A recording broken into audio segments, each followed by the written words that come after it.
Planet Sportive Mali Flavor ra foli be awe bela jelen danti foli mina kamna o sikero la manaka dien fa fait amafu akwa flali la bi amena kuma Coupe d'Afrique des Nations à le 8e de finale au Barrow kanga 5 ans kadamna ni weekend na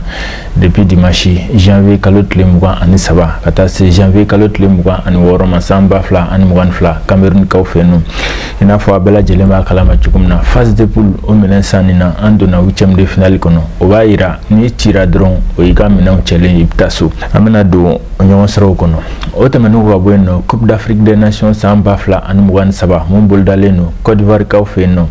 ale fene préliminaire tirage au sort kera kabni kunu amonyo sro wala fogata se deuxième tour ale Barrow kanga sigi chugomna otamenu wa bueno munye Coupe du Monde re ale match de barrage fene o Barrow kanga sigi 5 ans biere au tirage au sort muni munganga ben atoy équipe tay donc jamana duru de kanga qualifier kata Afrique représenter Coupe du Monde Qatar samba fla ani mugan fla au Canada nala sonama ambe o fesse oyi donc oye anga bakurba oyi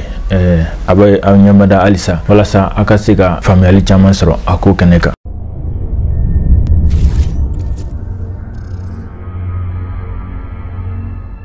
Il faut beaucoup de dire match comme madame ne Coupe d'Afrique des Nations à le 8e de finale match au tableau kan bamana côté ni fiya willa bela jelembi bolobi kuna minena malika nyama soro o de be on intéressé ya ira ka fo mali samata sikaw o bolon ko ka joro folosro o ka groupe F konala kata 8e de finale kaneka wala Mali aleni Guinée équatoriale wul de kan nyama soro mercredi janvier kalot le mkan an oro samba fla an mwan fla 19h wati bolontan me senga limbe na takalaje Mali aleka bogo folofla o kera werola o bayira Mali be yindo ni atakalaje Mali ni Guinée équatoriale mawbe nyawo nyinga nyalma udella ga nyawo sorowa aywa anye statistique munta Mali ni Guinée équatoriale ka nyawo soroka ni atakalaje udella ga nyawo soro o kela éliminatoire Coupe d'Afrique Gabon 2017 ale Barrow Kaneka ale au sigla 5 ans le 25 3e mois 2016 Bamako stade 26 mars konala Mali seba sur Guinée équatoriale kan saba anifu okra aller match retour okala munye le 28 3e mois 2016 donc là Mali aller c'est sur Guinée équatoriale kan kele anikan ulufu refeno otemenu ko boyno Mali ni Guinée équatoriale de la gagnon sur match amical fenekeneka le 25 4e mois 2009 voilà Mali samata sega aussi sur kan saba anikanangulu waira Mali aleni Guinée équatoriale kan nyon sur saba laba munukera Mali sesoro ukan asababela uluma sesoro ashila Guinée équatoriale aleni Mali sela ni stade la chugudi ni atakalaje Mali ka jakulu konala Mali sesoro folo Tunisia le folo la kele anifu okofe kle flana na Mali ni Gambie flan bike kele ani kele kle sabana na Mali sesoro Mauritanie kan fla ani kanangulu donc kla sababu Mali aka bie soro kata fem yeni 8e de finale kaneka Guinée équatoriale aka bie soro kata 8e de finale kaneka chogomna o de flani matchi folo la le 12 janvier oui c'est oni Côte d'Ivoire karla ngona Côte d'Ivoire sesoro Guinée équatoriale kan kele anifu wotamena wa bueno le 16 janvier Guinée équatoriale sesoro Algérie kan kele anikanangulu au kofe le 20 janvier Sierra Leone oluni Guinée équatoriale ne wasro Guinée équatoriale sesro kele anifu donc kala sababu o kala joro flanae o de karuga biesro tuko kase ni kaneka ni ada kala Guinée équatoriale oni malika machi Mali faveur de pronostic to wa fotugomna Mali be sanfe ni uka machi wereta floga laje parce que Mali machi donc le chiko kelenge flanae munye Mali bimdo o modo hal nasro la ni ada kala je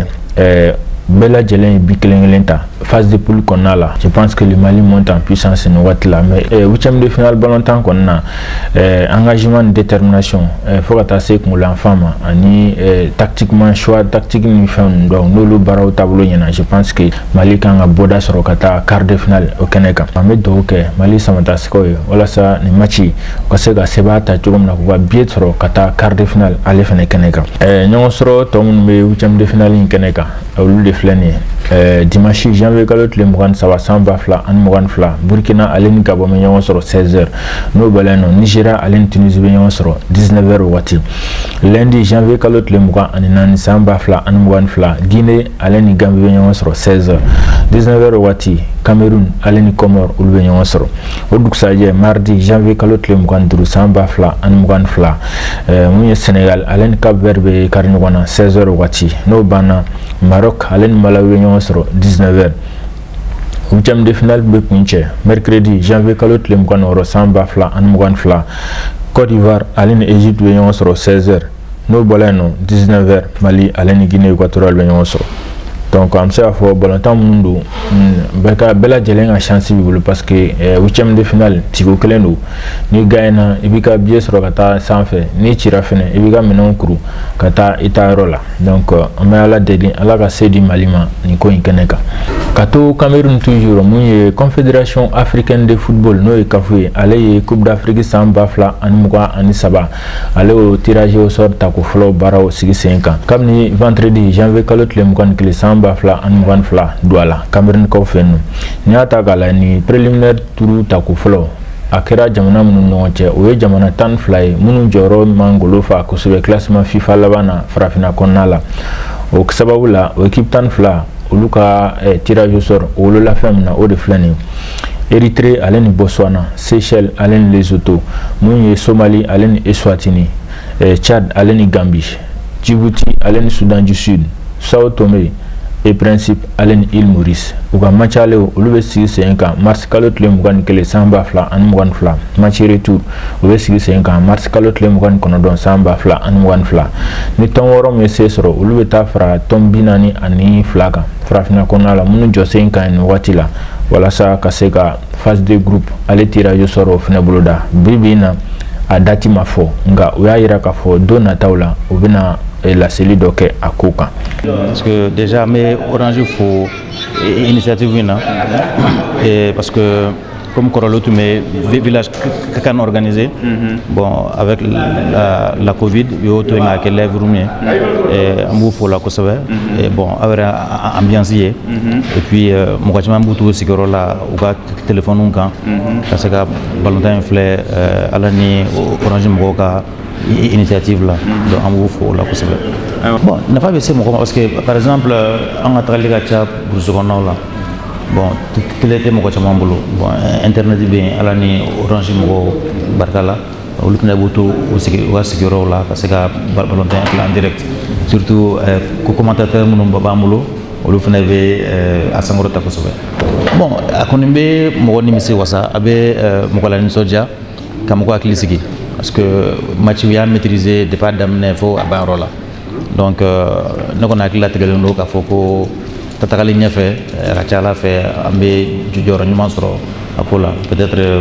coupe ni rep songa na en fin ano inchallah bon mais wole quand même bla maldo ma alsa anga frani konka kan ke kelini jamana be gele akono mais équipe nationale be se gambe frani konka donc alsa anga to jamana ko anga to jamana maraba ko ambe afo Orange mo ko fana ni initiative ni o ga chama faraka pour que malien be ga se ka balontan laje aussi que là. Pour moi personnellement, c'est une très bonne initiative parce que déjà on a match la guerre, on est très content d'être là quand match la guerre grâce à Orange en bout faut là. Bon, comme a dit supporter ou ma fana en hakilna tafo, ça c'est une très bonne chose. J'espère que joueur ou baye, jamana de ou baye c'est vrai observe que moi au fana be au fana bu hakilina ta fo ensemble bi hakilina ta fara nyonga a tobe au lieu de bolo pour ka barake gagner tout le bon ne kon nyawa la am se gatanye pourquoi parce que équipe gagne ensemble ou benen ou pas union gagne mais avec l'entraîneur on peut faire beaucoup mieux amener confiance d'Akan je faraka danaya d'Akan encore plus pour que ametanye ou ka effort ba fourni pour yere nya bala supporter ou ga effort mu fourni donc fana ko donc supporter ya même ta jamana yere ya en tant que tel su in na kɔni an kɔntanenba don an nisɔndiyara yɛrɛ yɛrɛ parce que an ka aigle taara ɲɛfɛ inshallah ɲina an confianen don k'an bɛ coupe ta. Bon, en live room comme on a eu 100% normalement en village canon de Sigi Bamako en région Kononana. Mais comme le coronavirus kama, on a décidé que live room Sigi pour que permettre à un client là que match suit sans que ou cas ou bien sans que ou cas risque ta banata en fait là.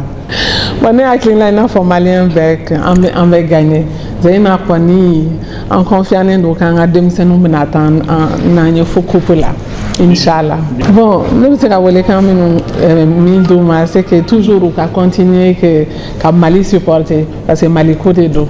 Donc Inch'Allah le 6 février on va supporter pour qu'on a ce coupe ta kasegina Bamako. On est en Sewale nous bien et avec photo de fama au 61e anniversaire ensemble doit OK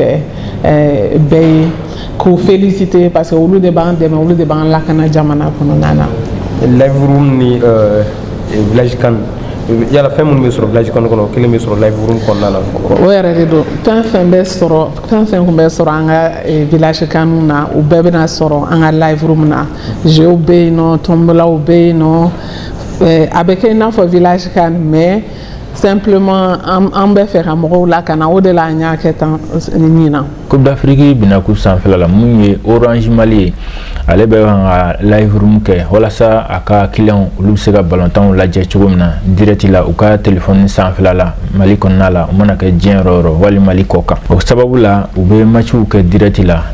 uka jabala la konna la munye commentateur wi ulu be matchi ndi direct la wa ni mitan serafina analyse ube ga fo ta se matchi bani ulu fenema Mali ga matchu son mega seko kan kusebe nga ucham de final ka damna ula ka yele soni mena sigindo la tu bela jelenka o kun konna la anye zolenda akeneka munu me ko konna la ka sega nyini ngali doke wala sani mau hakila re mu ye ko intabuluka ulu ye jabe mundi anga olaje ame foli di Orange Mali ma kadaka ulu ya sengoroma do ni Coupe d'Afrique o keneka ola ame ufo ku wale nyumando donc au kofe ame do bakruba laban konala no coupe du monde éliminatoire Qatar samba fla an mugan fla frafina gunkan ni ata kalaje akoto e pango kle aninya wawa wala sa frafina ulubse ko jamana duru o to di jugumna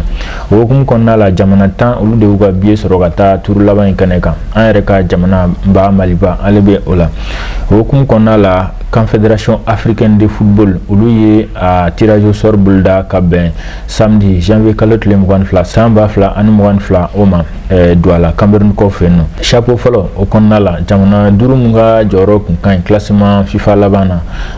o dira uluma Sénégal Maroc Tunisie Algérie et Nigeria chapeau de konnala Égypte Cameroun Ghana Mali RDC obayira jamana mun be chapeau folo konnala ulu be ta ko ulu bla fangile fe jamana mun be chapeau flana konnala ulu fena be ta fangile donc ulu de be nyon soro jamana mun be chapeau clean no ulu ti nyon soro misali Mali ka chapeau konnala Mali ni Égypte ti nyon soro Mali ni Cameroun ti nyon soro Mali ni Ghana ti nyon soro Mali ni RDC ti nyon soro Mali ni jamana duru mun be se ga nyon soro ulu le to flani Sénégal Maroc Tunisie Algérie ani Nigeria donc anin jamana duru de se ganyo soro ame do ke Mali jamana fen mana ben ko inkeneka ala ka sedi Malima akola wala sa anga se anga qualification flota kata Coupe du monde Qatar samba fla an wan fla o keneka ni me dans ki anga bi kibarola mo fen anga video in laje ama fo awnyina kana dan ala jali damama aya partager ka kofo a to nyon fina yi wa toujours avec continuer à abonner avec notification activée comme ça ni ki wara bla la wakati na dron abasro que sababu ki wara kuram mena oluti fo auko donc akambe na la sona jeng wature